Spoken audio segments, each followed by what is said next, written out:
오늘의 주요 뉴스입니다. 얀센의 코로나19 백신에 대한 국내 첫 전문가 회의에서 예방 효과가 66.9%로 허가가 가능하다는 결론이 나왔습니다. 얀산 백신은 1회만 접종하는 백신으로 식약처는 전문가 의견을 종합해 4월 둘째 주쯤 최종 허가를 확정할 계획입니다. 소상공인 385만 명에게 4차 재난지원금이 지급되기 시작했습니다. 매출에 따라 기준을 세분화해서 여건이 어려운 사람에게 더 많이 지원하도록 했습니다. 코로나19 백신 접종 대상자에게 접종 정보를 알려주는 국민비서 서비스가 개통했습니다. 국민비서 서비스는 네이버와 카카오톡 등을 통해 백신 접종 날짜와 주의사항 등 접종 관련 정보를 알려줍니다. 유럽연합이 오는 6월 중순부터 정부가 백신 접종을 입증하는 인바 백신 여권을 도입하겠다고 밝혔습니다. 유럽연합은 의무화는 아니라면서도 백신 여권을 통해서 관광 산업의 숨통이 트일 것으로 기대했습니다. 요즘 귀로 듣는 즐거움, 오디오 콘텐츠가 큰 인기를 끌고 있습니다. 오디오 콘텐츠는 눈으로 보고 즐기는 동영상 콘텐츠와는 어떤 차별성이 있는 걸까요? 잠시 뒤 스마트 라이프에서는 오디오 콘텐츠의 현재와 미래에 대해 알아봅니다.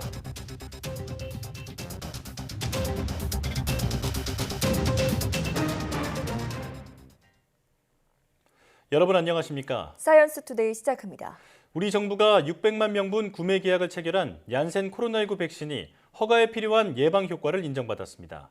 식품의약품안전처는 얀센 백신의 임상시험 결과를 놓고 검증 자문단 회의를 열어 이같이 결론 내렸다고 밝혔습니다. 1회 접종으로 개발된 얀센은 투여 14일 이후 66.9%, 28일 이후 66.1%의 예방 효과를 보인 것으로 나타났습니다. 다만 기저질환자는 28일 이후 예방률이 48.6%로 떨어졌습니다. 중증 예방 효과는 투여 14일 후 76.7%, 28일 후 85.4%를 보였습니다. 식약처 검증 자문단은 이 같은 임상 3상 시험 결과를 토대로 얀센 백신이 국내 허가에 필요한 예방 효과를 갖췄으며 이상 사례도 허용할 만한 수준이라고 평가했습니다. 식약처는 다음 달 1일 법정 자문기구인 중앙약사심의위원회를 열어 얀센 백신의 효과와 안전성을 다시 논의할 예정입니다. 새로운 사회적 거리두기 개편 방안이 적용되면 수도권 중학교의 등교 수업 확대가 최우선으로 고려될 전망입니다. 유은혜 부총리 겸 교육부 장관은 출입 기자단과의 간담회에서 수도권 중학생의 등교 수업일이 상대적으로 적다며 거리두기가 개편되면 수도권 중학생의 등교 수업 확대를 최우선 시행할 수 있도록 서울, 경기, 인천 교육감과 함께 준비하겠다고 말했습니다.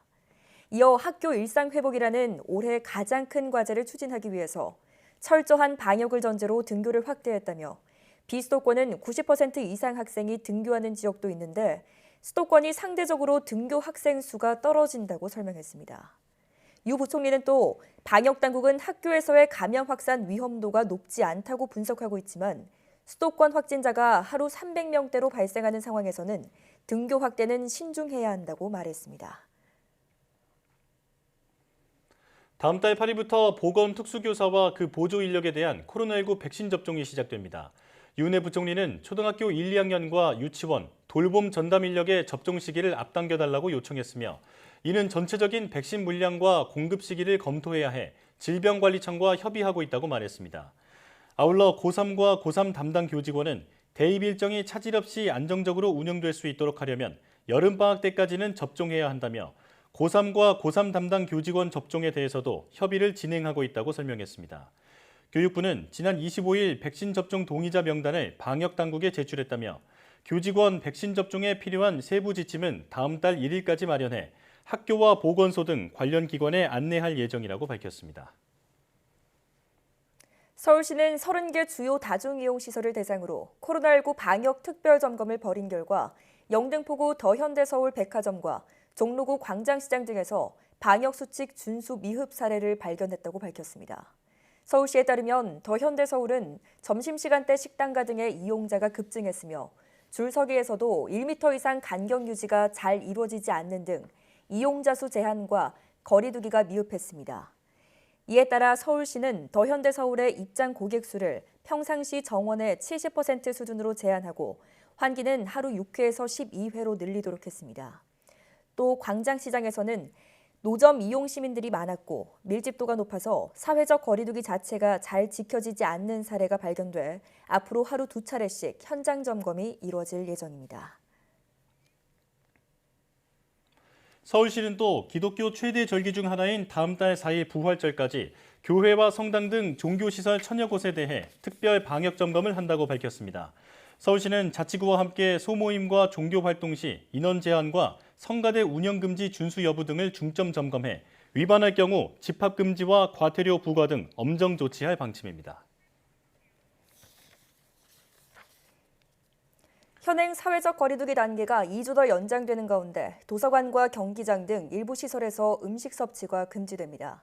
중앙재난안전대책본부는 다음 달 11일 자정까지 거리두기 단계 구분 없이 항상 지켜야 하는 기본 방역수칙을 일부 다중이용시설에 적용할 방침이라고 밝혔습니다. 기본 방역수칙에는 마스크 착용, 출입자 명부 관리 등 기본 수칙 외에 음식 섭취 금지, 유증상자 출입 제한, 방역관리자 지정 등 3개 조항이 추가됐습니다. 적용되는 시설은 모두 33종으로 스포츠 경기장과 도서관, 미술관, 박물관과 마사지업 등 9개 업종에 새롭게 적용됩니다. 이 시설 안에선 기본적으로 음식을 먹을 수 없지만 식당이나 카페 등 부대시설이나 허용된 구역에서는 음식을 먹을 수 있습니다. 별도 식사 공간이 마련된 키즈 카페와 이용 시간이 긴 국제회의장에서도 음식 섭취는 예외적으로 허용됩니다. 기본 방역수칙은 다음 달 4일까지 일주일 계도 기간을 거쳐 적용되고 이후 이런 장소에서 음식을 먹을 경우 과태료 10만 원을 내야 합니다. 코로나19 백신 접종 대상자들은 국민비서 서비스를 통해 네이버나 카카오톡, 토스 앱으로 접종 관련 정보를 안내받게 됩니다. 행정안전부는 코로나19 백신 접종 관련 정보와 행정정보 7가지를 알려주는 국민비서 서비스를 시작한다고 밝혔습니다. 국민비서는 인공지능 기술 기반으로 카카오톡이나 네이버 등 국민이 익숙한 민간 채널을 통해 다양한 생활 밀착형 정보를 안내받고 서비스 신청 수수료 납부까지 가능하도록 한 통합 서비스입니다. 다음 달부터 코로나19 예방접종 대상인 75세 이상 어르신의 경우 읍면동 공무원을 통해 접종을 예약하면서 국민비서 서비스도 함께 신청하면 네이버나 카카오톡, 토스 앱을 통해 접종이 모두 끝날 때까지 관련 정보 알림을 받을 수 있습니다. 또 교통범칙금이나 교통과태료, 운전면허 갱신, 건강검진일 알림 등 행정정보 7종 가운데 필요한 정보를 선택하면 자주 쓰는 앱으로 알림을 받고 납부까지 할 수 있습니다. 행정안전부는 국민 의견을 반영해 기능을 개선하고 정보 제공도 30종 추가해 편의성을 높여나갈 계획입니다. 정부가 소상공인과 특수형태 근로종사자, 프리랜서 등을 대상으로 최대 500만 원에 달하는 4차 재난지원금 지급을 시작했습니다. 기획재정부에 따르면 코로나19 사태로 경영과 생계에 어려움을 겪는 483만 자영업자와 소상공인에게 6조 7천억 원 상당의 소상공인 버팀목 플러스 자금이 지급을 시작했습니다. 국세청 데이터베이스 상에서 매출 감소가 확인되는 270만 명이 우선 지급 대상입니다. 국세청 데이터베이스에서 매출 감소가 확인되지 않아 별도 증빙이 필요한 사람들은 4월 중순에서 5월 중순 사이 버팀목 플러스 자금이 지급될 예정입니다. 특수형태 근로자와 프리랜서 등 80만 명을 대상으로는 4,500억 원 상당의 긴급 고용 안정지원금이 지급되는데 이미 지원금을 받은 70만 명은 30일부터 내달 5일까지 50만 원이 입금될 예정입니다. 신규 신청자는 100만 원이 지급되는데 심사에 시간이 걸려 5월 말에 지급됩니다. 변이 바이러스가 빠르게 확산하면서 전 세계 코로나19 상황에 다시 빨간불이 켜졌습니다. 강한 전파력으로 남미를 휩쓸고 있는 브라질발 변이 바이러스는 이미 20여 개국에 상륙했고 유럽과 미국은 영국발 바이러스가 확산하면서 코로나19 재유행 조짐을 보이고 있습니다. 김형근 기자가 보도합니다. 남미 지역은 여러 나라가 연일 신규 확진자 수 최고치를 경신하고 있습니다. 특히 브라질은 신규 확진자가 10만 명이 넘습니다. 아마존에서 새로 발견된 P1 변이 바이러스가 급속도로 퍼지고 있기 때문입니다. A situação está igual em todas as regiões, né? Todos os leitos, quase todos com 90% de ocupações e estão priorizando os mais graves. P1 변이 바이러스는 기존 바이러스보다 전파력이 2배나 강합니다. 재감염 확률도 61% 높은 것으로 알려졌습니다. 이처럼 강한 전파력으로 브라질을 넘어 인근 국가로 퍼졌고 지금은 전 세계 20여 개국에 상륙했습니다. 유럽은 영국발 변이 바이러스 때문에 골머리를 앓고 있습니다. 3차 유행 조짐이 뚜렷해지면서 유럽 각국은 봉쇄를 강화하거나 연장하는 등 긴급 대응에 나섰습니다. On a vu que les contaminations doublent pratiquement tous les 2 semaines. On voit que le niveau de circulation du virus est au niveau le plus élevé depuis 4 mois.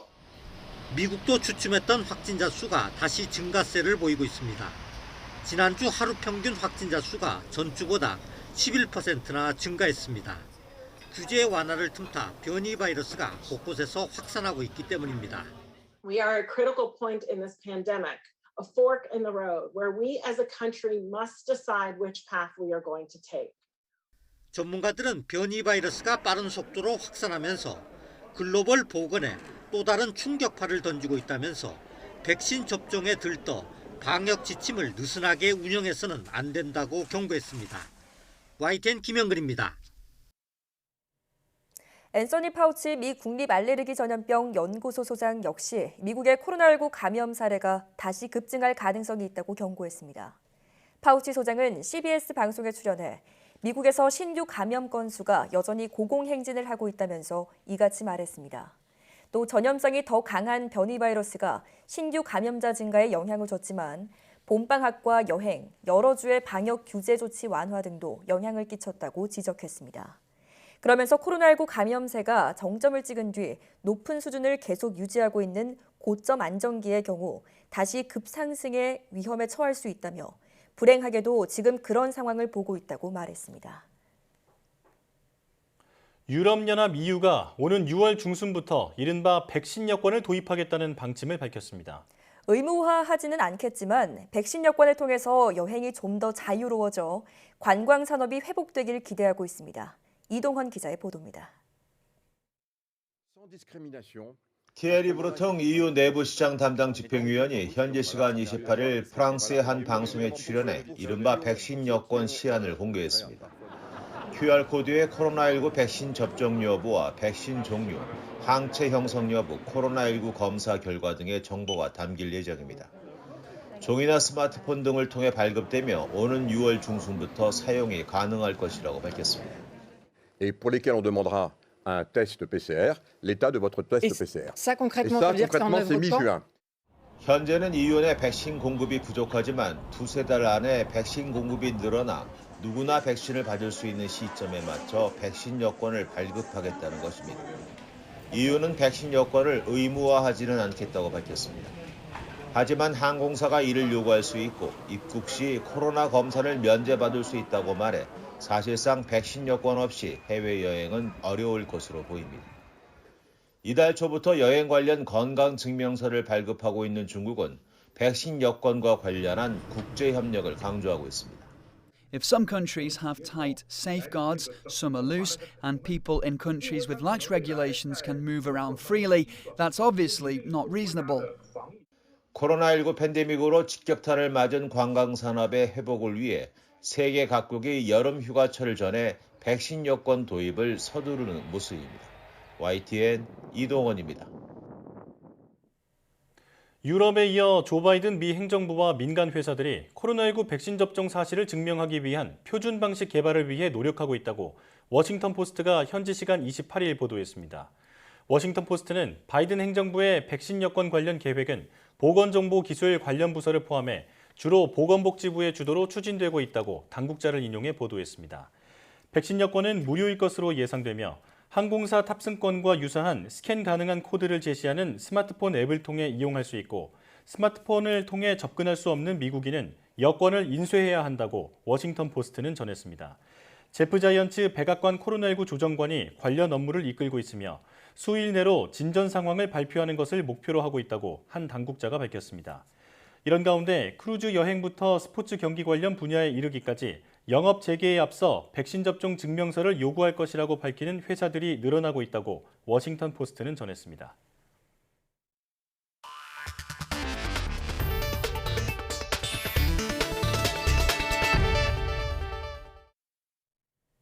전국을 덮친 중국발 황사의 영향으로 미세먼지 농도가 올해 들어 가장 나쁜 수준으로 떨어진 것으로 나타났습니다.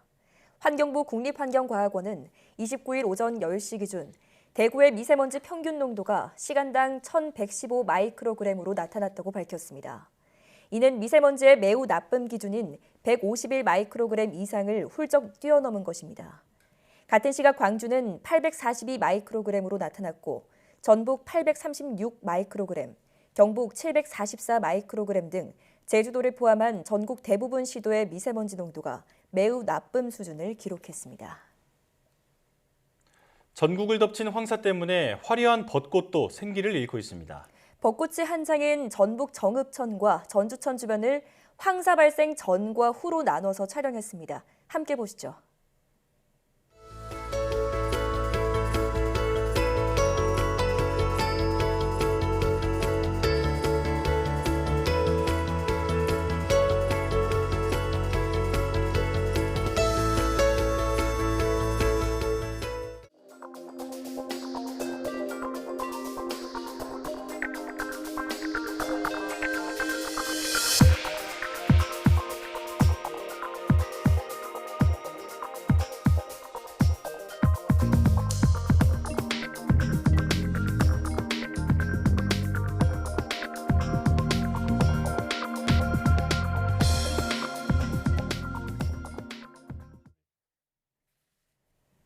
최근 코로나19로 사람이 몰리는 곳을 피해 한적한 곳에서 캠핑이나 차박 즐기시는 분들 많습니다. 일교차가 커서 밤이면 난방기기나 화덕을 사용하는데 이번 뉴스 눈여겨보시고 주의해야겠습니다. 홍성국 기자입니다. 지난 2019년 12월 울산 해안가 텐트에서 40대 남녀가 숨진 채 발견됐습니다. 원인은 일산화탄소 중독. 텐트 안에 둔 화덕이 원인이었습니다. 지난해 12월 전남 고흥에서도 비슷한 사고가 났습니다. 캠핑용으로 개조한 버스에서 50대 동창생 4명이 일산화탄소에 중독됐습니다. 히터를 켜고 잠이 들었는데 한 명이 숨졌습니다. 차량이나 텐트같이 밀폐된 공간에서 난방기기를 사용하면 일산화탄소 농도가 급격히 증가합니다. 눈에 보이지도 않고 냄새도 나지 않아 알아차리기 쉽지 않은데 장시간 노출되면 목숨을 잃을 수도 있습니다. 경찰이 일산화탄소 위험성을 알리기 위해 가스안전공사와 함께 실험을 벌였습니다. 차량과 텐트 안에 휴대용 가스 난방기 2대를 튼 뒤 일산화탄소 농도를 측정했습니다. 30분 만에 최대 허용 농도 50ppm의 5배인 250ppm까지 치솟았고 1시간이 지나자 무려 770ppm까지 증가했습니다.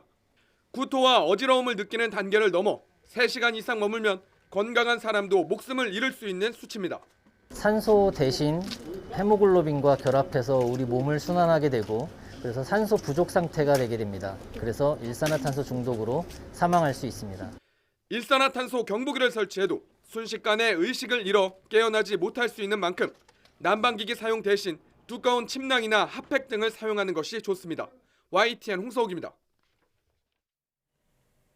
경제적 가치가 떨어져 문을 닫은 폐광산이 전국 곳곳에서 하천과 토양을 오염시키고 있습니다. 하지만 10곳 중 9곳은 예산 부족 등을 이유로 피해 방지 사업을 시작조차 못한 채 수십 년째 그대로 방치되고 있습니다.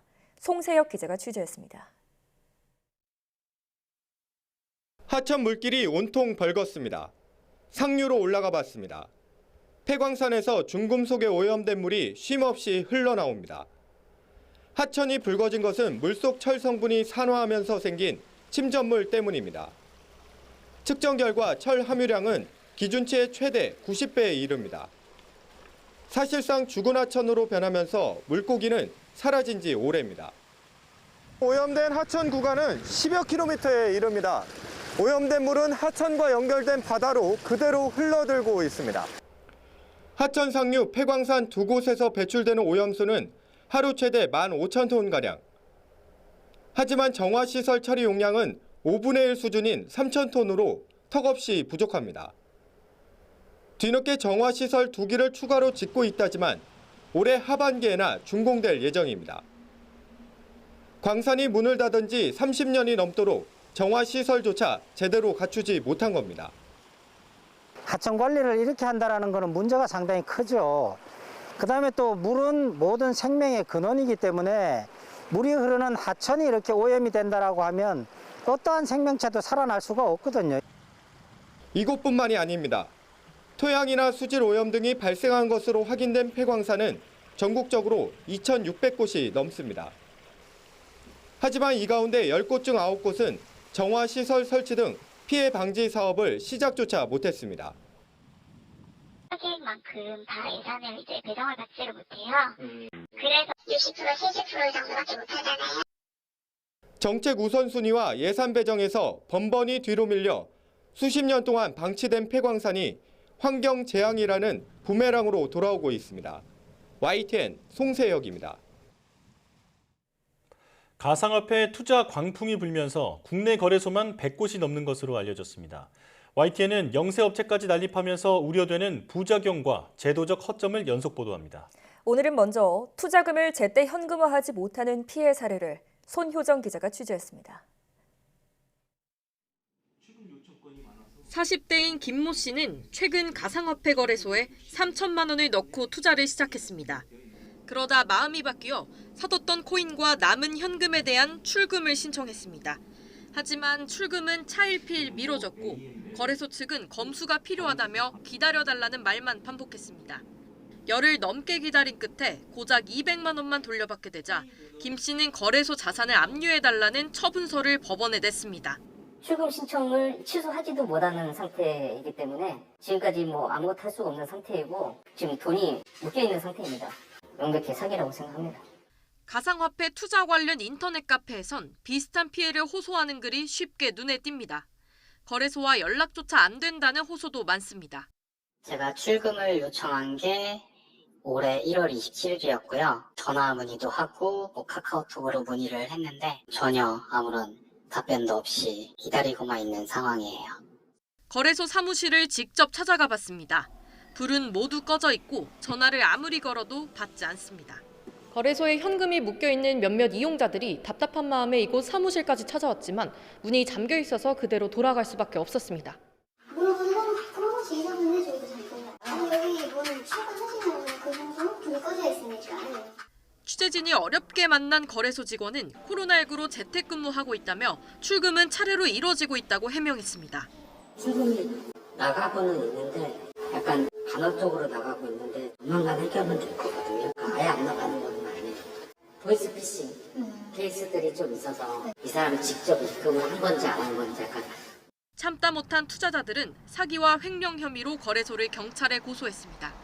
관련해서 출금 요청 2월 26일 날 첫 접수가 됐어요. 그래서 민원이나 들어오고 있는 거죠? 네네. 그런 것 같네요. 하긴 하니까. 국내 가상화폐 거래소는 100여 개에 이르는 것으로 추정됩니다. 영세 업체가 난립하면서 가상화폐를 살 수만 있을 뿐 제대로 현금화하지 못하는 피해가 우려됩니다. YTN 손효정입니다. 중국이 주최한 일본군 위안부 문제에 관한 온라인 토론회에서 한중일 세 나라 전문가들은 일본군 위안부 피해를 자발적 매춘이라고 주장한 하버드대 마크 램지어 교수를 비판했습니다. 중국 위안부 문제 연구센터가 개최한 토론회에서 천리페이 상하이 사범대 교수는 램지어 교수의 글은 논문이 아니라 상상력과 추론을 발휘해서 만든 선택적 관념이라고 지적했습니다. 천리페이 교수는 또 램지어 교수는 살아남은 사람들과 이야기를 나눈 적도 없다면서 그를 상하이로 초청해서 얼굴을 마주보며 대화하고 싶다고 말했습니다. 우리나라 학자로는 문혜정 중국 위안부 문제 연구센터 초빙 연구원이 온라인으로 참석해서 위안부 문제는 정치 성폭력의 문제로 대표적인 국제범죄라면서 다른 구제 수단이 없는 피해자들이 자국 법원에서 구제받을 수 있는 길을 열어둬야 한다고 강조했습니다.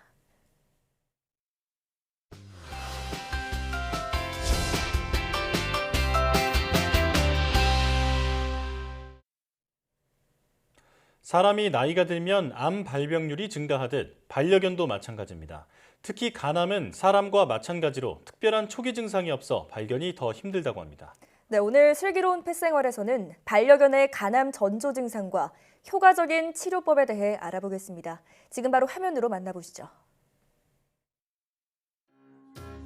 손, 이쪽 손. 안녕하세요. 몰티즈 둘리예요. 요리 보고 저리 봐도 사랑스러움이 가득 뿜어져 나옵니다. 그런데 어느 날 둘리에게 찾아온 불청객. 진짜 목숨 걸고 하는 심각한 수술이니까. 그저 사랑스럽기만 한 둘리에게 과연 무슨 일이 있었던 걸까요? 지금 바로 슬기로운 펫생활에서 만나봅니다. 오늘의 주인공을 찾아간 곳. 분명 동물 친구가 지내는 것 같긴 한데 어째 집안 분위기가 심상치 않습니다. 무슨 일이 있는 걸까요? 막내딸이 병원에 있거든요. 막내딸이요? 네. 막내딸이 누구예요?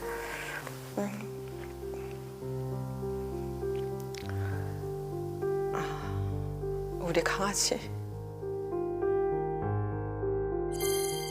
가족들의 소중한 막내딸이라는 반려견. 너무 귀여운데. 사진을 보는 눈빛만 봐도 보호자의 애틋함이 느껴지는데요. 오늘의 주인공 10살 여아 몰티즈 둘리입니다.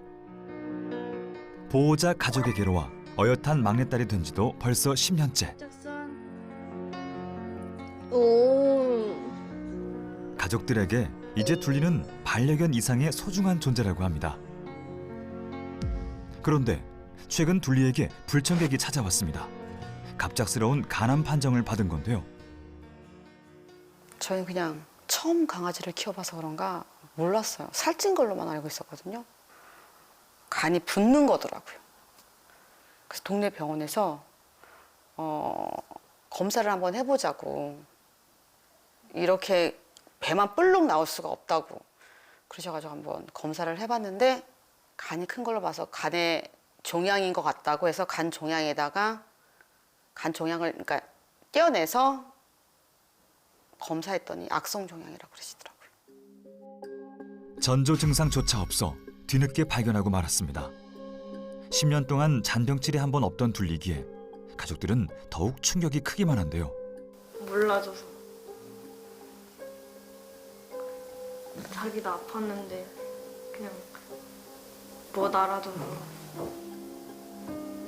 그냥 살쪘다고만 생각하고 못 챙겨준 것 같아서 그냥 미안했어요. 그냥 다 미안했어요. 선생님 왜 그러세요? 왜 그러세요?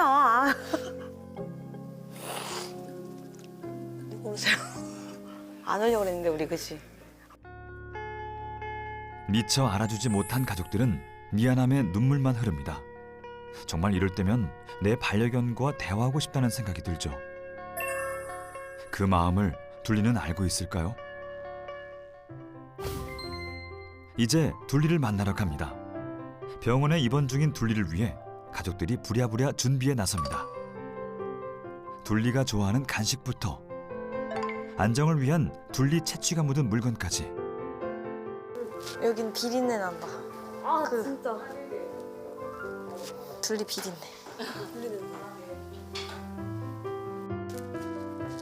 자, 드디어 만반의 준비를 마쳤으니 가족 모두가 병원으로 출발해 봅니다. 현재 둘리가 입원 중인 병원. 노견의 암 수술이 가능해 보호자 가족이 수술을 진행하려 한다는데요. 수액 맞고 면회하시는 건 면회실에서 진행할 건데요. 둘리 볼 생각하니까 너무 좋아요. 보고 싶어가지고. 면회를 앞둔 떨리는 순간. 수액 맞고 만나야 되나? 보고 싶은 마음, 설렘과 동시에 둘리의 컨디션은 어떨지 긴장도 됩니다.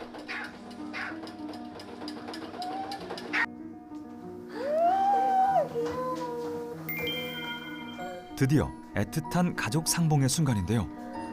수술 전 둘리의 컨디션을 확인하고 보호자들과의 면회를 통해 수술을 결정하는 시간. 숨소리가. 그런데 반가움도 잠시 둘리의 숨소리가 거칩니다. 보호자도 걱정이 가득인데요. 가족들을 보니 반기긴 하지만 그래도 간암과 싸우고 있는 몸. 기운이 없어 보이는 둘리의 모습에 마음이 아픕니다. 둘리도 수술을 앞둔 걸 아는 걸까요? 그래 빼줄게. 가족들을 만나는 시간만큼은 둘리가 편하게 쉬었으면 하는 마음에 잠시의 휴식 시간을 가져봅니다.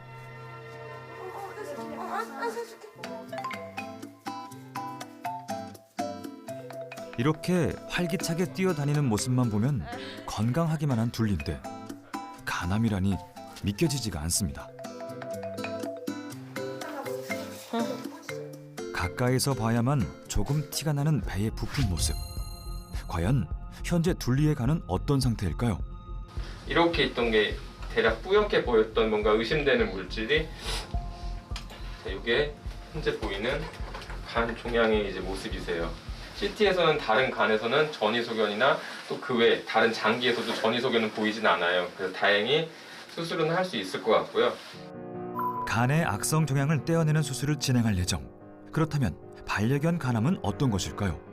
간에 생겼다고 뭐 어떤 혹이 생겼다고 해서 모두 종양이라고 말하지는 않아요. 거기서는 뭐 혈액이 뭐 결절이라는 것도 있고 무록 생기는 경우도 있고 농양 생기는 것도 있고 그냥 염증성 변화도 있고 양성 결절 여러 가지가 있고 그중에 나쁜 녀석만 간암이라고 해요. 또한 반려견의 견종마다 잘 발생할 수 있는 암의 종류도 다르니까요. 반려견에 맞게 미리 알고 예방해 주는 것이 중요합니다. 둘리 상태는 크기에 비해서 아직 그래도 좋은 것은 다른 간이 다 멀쩡을 하고 크기가 어느 정도 대략 의심이 되는 부위가 보여요. 그래서 이 부분이 간이 있는 위치고요. 이 부분 콩팥, 각 위치가 엑스레이 찍으면 어느 쯤에 어떤 장기가 있는지 알 수가 있는데 둘리 같은 경우는 지금 그 밑에 간 가운데 쪽에 있는 간에 문제가 생겼어요. 그 간이 있는데 그 간 가루에는 쓸개라고 하는 담낭이라는 게 있어요. 근데 담낭이 이렇게 달라붙어 있어요. 담낭이라는 부분도 같이 절제를 해야 되는 상황이세요. 둘리는 전조 증상이 없어 발견이 늦었던 케이스였는데요. 간암에 전조 증상이 없는 것은 흔한 경우일까요? 간은 침묵의 장기라고 해서 사람이나 개나 똑같아요. 처음에는 아무런 증상이 없어요. 나이가 들어서 움직이지 않으니까 살쪘구나 이렇게 생각하시는 분도 있고 복수 차는 게 막 통통통 뭐 소리 나는 경우도 있고 아예 힘없이 누워 있고 발작하는 애들도 있고 좀 증상이 들 때쯤 되면 이미 종양이 많이 진행된 상태고 실제적으로 그 중에 반은 수술을 권할 수 없는 상태인 애들이 많아요. 네. 이제 수술을 위해 잠시 헤어져야 할 시간입니다.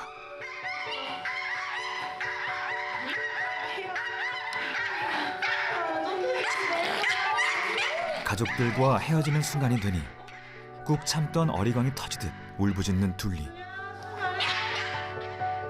가족들도 마음이 아프지만 건강히 수술을 마치기 위한 잠시 동안의 이별입니다. 수술 잘했으면 좋겠어요. 네, 걱정돼요. 다음 날 수술실에는 긴장감이 감도는데요. 생명을 다루는 일이니만큼 매 순간 허투루 할 수 없기에 더욱 오감을 곤두세웁니다. 진짜 목숨 걸고 하는 심각한 수술이니까 항상 할 때마다 저희도 걱정은 하죠. 둘리의 마취가 시작되고 신속하게 수술 준비가 진행됩니다. 소형견의 경우 마취 시간이 길어질수록 타격이 크기 때문이죠.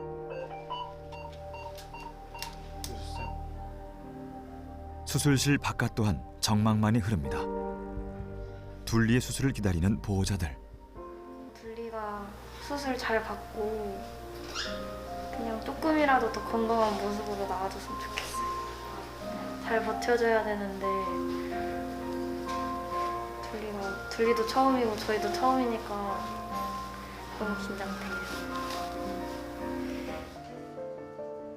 1분 1초가 더욱 더디게 흘러갑니다. 그렇게 간절한 기다림의 시간이 지나가고 어느덧 수술 마무리 단계에 들어갔는데요. 과연 둘리는 무사히 간암 수술을 끝낼 수 있을까요? 그때 커다란 종양이 모습을 드러냅니다. 정말 눈으로 보기에도 엄청난 크기인데요. 그간 둘리가 얼마나 고통스러웠을지 상상조차 되지 않습니다. 수술은 잘 됐고 생각보다 주변 조직이나 큰 유착도 없었고요. 그래서 이 간이 시작한 그 기원부터 잘 제거를 할 수 있었어요. 그 외에 다른 간도 육안으로 봤을 때는 뭐 큰 문제는 없었습니다. 그래서 둘리를 괴롭히던 무려 9.5cm의 악성 종양. 이제 깨끗이 떼어냈으니 둘리의 사후 관리만이 남았습니다.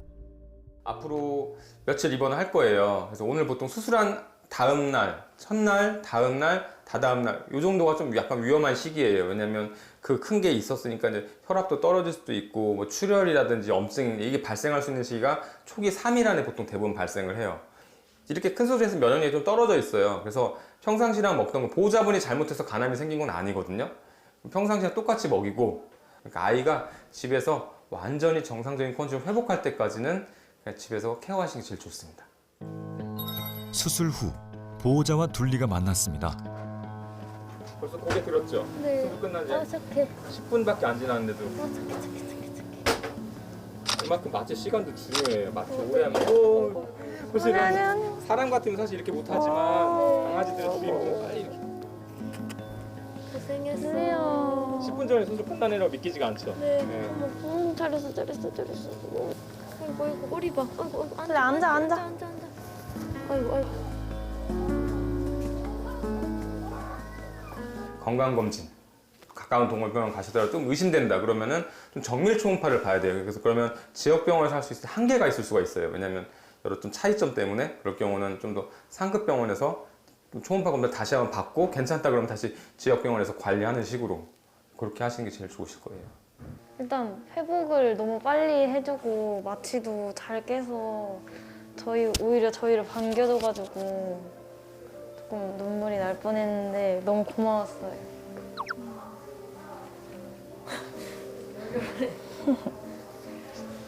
약간 계속 긴장했다가 보니까 조금 마음이 놓여서 혹시나 둘리가 못 받아들일까 봐 걱정했는데 오히려 저희보다 더 잘 버텨준 것 같아서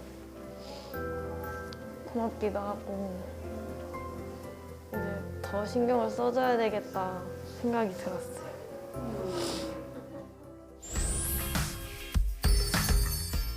힘든 간암 수술을 잘 이겨낸 둘리. 앞으로도 항상 건강하길 바랍니다.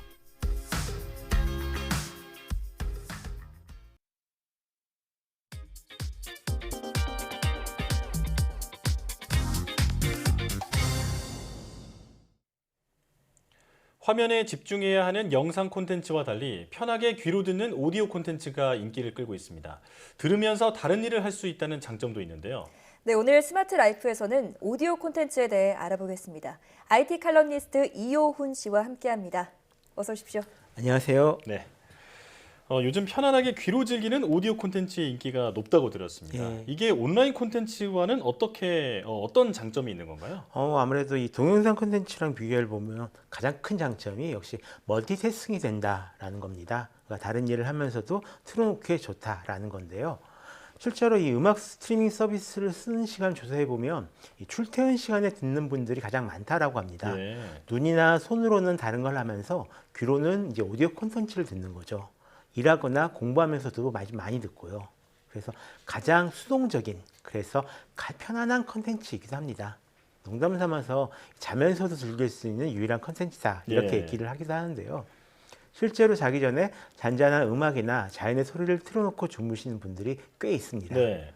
또 마지막으로 이 사람의 목소리를 들으면 좀 친근하게 느껴진다라고 합니다. 글이랑은 다르게 어떤 감정을 담고 있기 때문인데요. 이 오디오 콘텐츠를 자주 듣는 분들이랑 좀 이야기를 하다 보면 뭐 틀어놓고 있거나 아니면 듣고만 있어도 좀 외롭지 않다, 외로움이 덜어진다 이렇게 얘기하시는 분들이 많이 계십니다. 네. 저 같은 경우도 다른 취미생활을 하면서 귀로는 오디오 콘텐츠를 자주 틀어놓거든요. 무엇보다 어떤 화면을 좀 집중해서 보지 않아도 된다. 이런 편안함이 강점인 것 같습니다. 그래서 최근에는 팟캐스트 같은 오디오 콘텐츠 시장도 좀 커지고 있다고요. 예, 그렇습니다. 국내의 팟캐스트가 처음 들어온 시기만 해도 뭐 좀 시사나 정치 팟캐스트가 대부분이었는데요. 예. 하지만 이 시간이 지나면서 경제나 인문사회, 코미디 등 다양한 분야의 콘텐츠가 인기를 끌고 있습니다. 국내 최대 포털 사이트 네이버도 이제 오디오 콘텐츠 서비스 오디오 클립을 이제 몇 년 전에 선보였는데요. 네.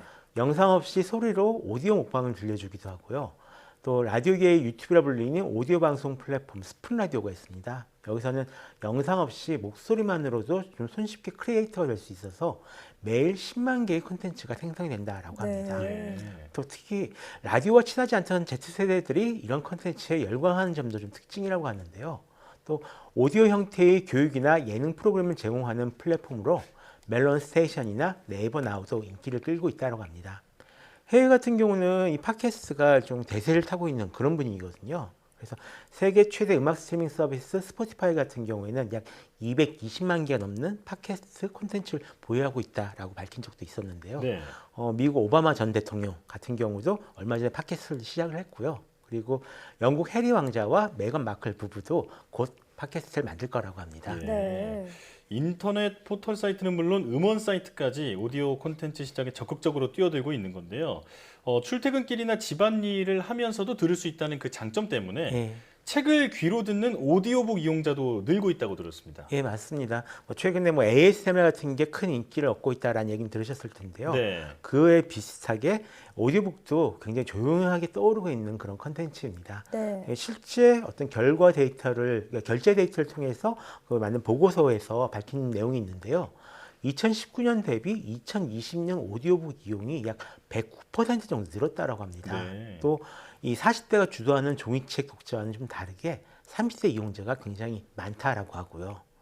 요즘에는 오디오북만 들을 수 있는 구독 서비스도 나왔고요. 특히 연예인이나 작가가 직접 낭독하는 그런 형태나 아니면 라디오 드라마처럼 생생하게 들을 수 있게 제작한 오디오북이 인기인데요.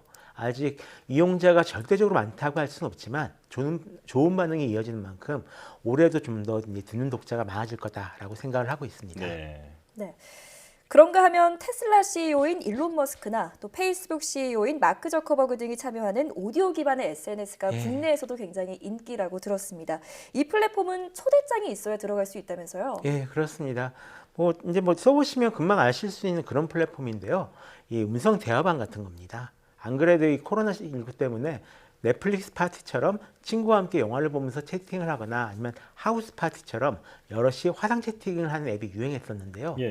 클럽하우스 같은 앱은 거기서 음성만 남겨두고 다 뺐습니다. 여러 명이 같이 전화통화를 한다고 생각하시면 될 것 같은데요. 다만 모두가 다 이야기하는 건 아니고 몇몇 사람들만 얘기하고 나머지는 라디오처럼 그걸 듣는 거죠. 2020년 4월에 출시됐으니까 이제 한 1년쯤 됐는데 굉장히 벌써 많은 사용자를 모았다고 합니다. 네, 저도 가끔 이용하는데 그 성대모사방, 오사방, 편안하게 반말로 대화하는 방, 이런 여러 가지 모임이 있더라고요. 자, 그런데 이게 유명인들과도 직접 소통할 수 있어서 더 큰 주목을 받고 있죠. 예, 그렇습니다. 발언권을 얻어서 대화에 참여하고 직접적으로 의견을 나눌 수 있다는 것이 특징인데요. 20대 신입사원이 국내에서 좀 손꼽히는 스타트업 대표에게 질문을 던질 수 있다거나요. 아니면 평소에 강연을 들으려면 강의료를 지불하지 않으면 안 됐던 그런 저명 인사들과도 자유롭게 대화가 가능합니다. 팟캐스트와 달리 쌍방향 소통이 가능하다는 장점이 굉장히 크죠. 또 오디오로만 이루어지기 때문에 큰 부담 없이 참여할 수가 있고요. 수다 떨듯이 가볍게 접근할 수 있습니다. 또 이 클럽하우스에 사람들이 열광하는 이유 중에 하나가 폐쇄성에 있습니다. 클럽하우스를 이용하려면 기존 가입자에게 초대권을 받아야 하는데요. 초대받지 못한 경우에는 대기 상태로 기존 가입자들의 승인을 기다려야만 합니다. 그래서 가입만 하면 이용할 수 있는 기존의 SNS와 가장 차별화가 있는 점이긴 한데 CEO가 얼마 전에 얘기하기로는 조만간 이런 초대 제도도 좀 없애겠다라는 얘기를 했었어요. 알겠습니다. 기존 SNS가 사진이나 텍스트로만 소통을 해왔다면 이런 클럽하우스는 실시간 오디오로 소통한다는 점에서 좀 차별성을 두고 있는 거겠군요. 그래서인지 지난 2월 16일 기준 클럽하우스의 글로벌 다운로드 수는 810만 건에 달한다고 들었습니다. 인기가 대단한데 이런 오디오 SNS는 국내에서 지금 오디오 SNS는 클럽하우스밖에 없는 건가요? 그렇지는 않습니다. 실은 예전부터 좀 다양하게 존재해 왔었는데요. 다만 오디오 SNS라고 안 부르고 음성 채팅 앱이나 인터넷 방송 서비스라고 불려서 좀 다르게 생각하기도 합니다. 알고 보면 똑같이 음성 데이터를 여러 명에게 안정적으로 스트리밍하는 이런 기술의 기반을 두고 있는 건데요. 다만 대화를 어떻게 나눌 것인가 그 방법이 서로 다르다라고 생각하시면 될 것 같습니다. 예를 들어서 클럽하우스 같은 경우는 녹음을 금지하고 있거든요. 실시간 대화에만 초점을 딱 맞추고 있는 거죠. 대신 공개방에는 누구나 참여를 할 수가 있고요. 반면 카푸치노라는 해외 서비스도 있는데요. 이 앱은 가족이나 친구끼리만 쓰는 음성 사서함처럼 작동을 합니다. 예. 실시간으로 얘기를 하는 게 아니라 각자 하고 싶은 말을 그 녹음해 놓으면 나중에 다른 사람이 들을 수 있는 겁니다. 그러니까 엄마 하나, 아빠 하나, 뭐 오빠 하나 이렇게 놓으면 나중에 몰아서 같이 서로 얘기를 나눌 수 있는 건데 이렇게 오디오를 활용한 방법이 조금씩 다른 음성 SNS가 좀 여러 있습니다. 네.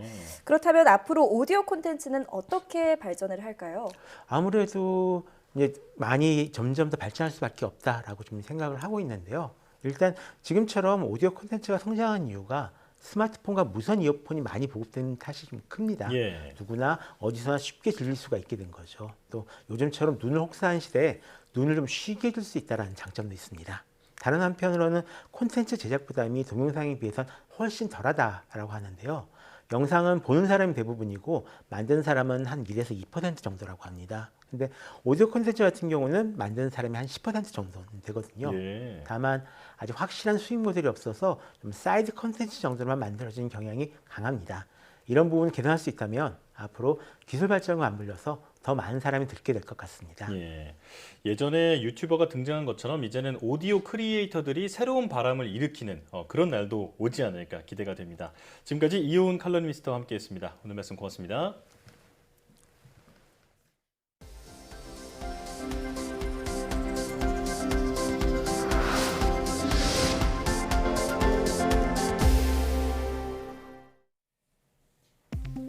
국내 연구진이 반도체 기술을 활용해 식중독균을 5분 안에 검출하는 기술을 개발했습니다. 나노종합기술원과 한국생명과학연구원, 강원대 공동연구팀은 반도체 공정기술로 제작한 나노 구조체를 이용해 식중독균을 포집하고 검출하는 데 성공했다고 밝혔습니다.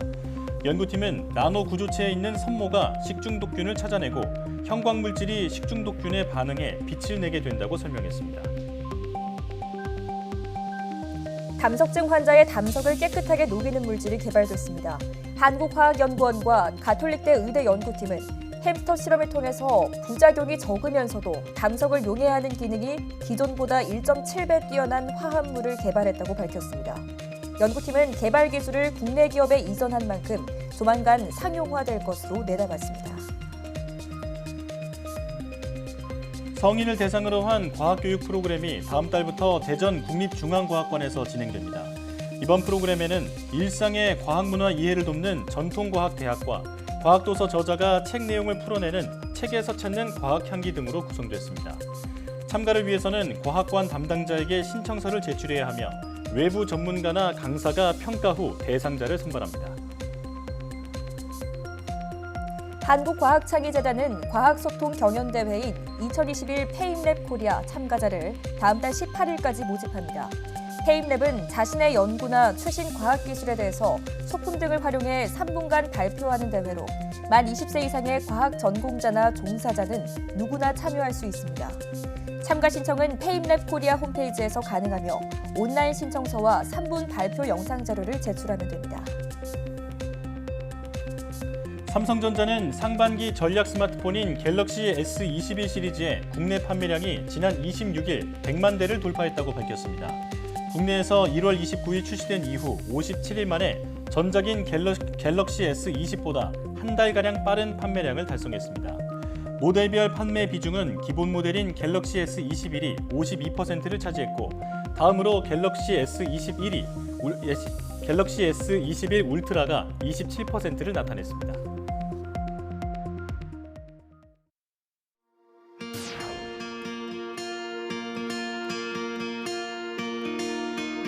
코치 선생님이 야 너는 프로로 계속해라 유도를 했는데 제가 이제 태생적으로 지적 회기심, 호기심 뭐 이런 것들이 더 크지 않을까.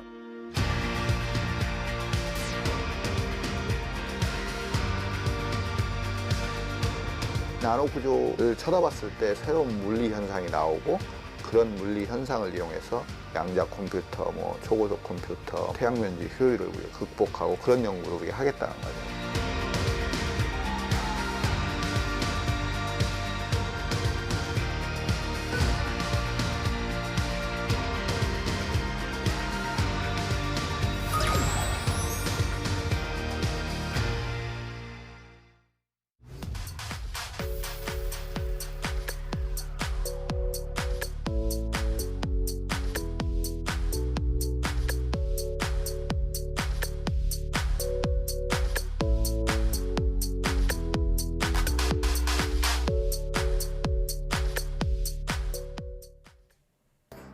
머리카락 굵기의 10만 분의 1 정도 크기라면 어느 정도인지 가늠이 되십니까? YTN 사이언스 휴먼 다큐 브라보 K 사이언티스트에서는 그 작은 나노 물질을 이용해서 전자 소재, 고성능 에너지 장치 등 무궁무진한 응용 분야를 마련한 나노 물리학자 이영희 성균관대 교수를 만나봅니다. 사이언스 투데이 마칩니다. 함께해 주신 여러분 고맙습니다.